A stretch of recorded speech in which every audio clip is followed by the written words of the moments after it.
Ne zaman da yükselecekler ya?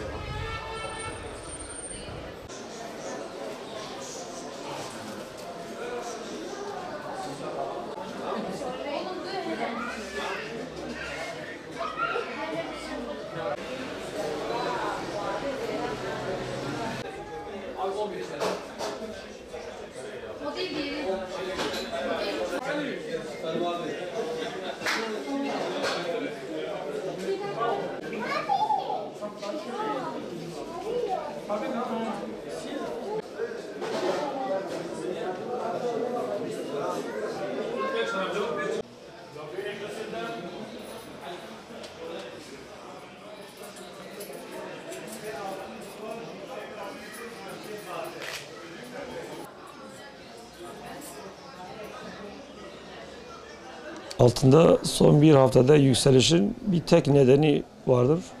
En azından bizim gördüğümüz kadarıyla Filistin Savaşı'dır. Hatta Filistin Savaşı'ndan ziyade küresel güçlerin de dolaylı da olsa müdahale olmalarındandır. Biz böyle düşünüyoruz. Ha böyle olmuştur zaten.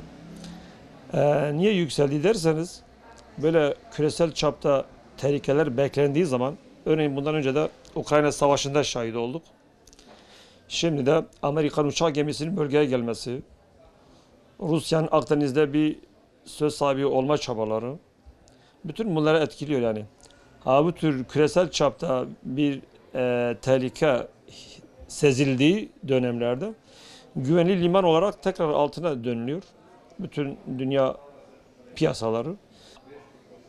Altından ziyade doların yükselmesi biraz etkiledi bu arada. Biliyorsunuz dolar üzerinde altın değerlendiriyor uluslararası alışverişlerde. Doların yükselmesiyle birlikte hatta eş zamanlı onsta da biraz yükselme oldu. Dolayısıyla biraz yükseldi.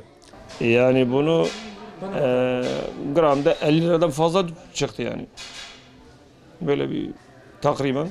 Mesela bir çeyreği biz bundan 2 gün önce 2750'ye satıyorduk. Bugün 2850'ye satıyoruz.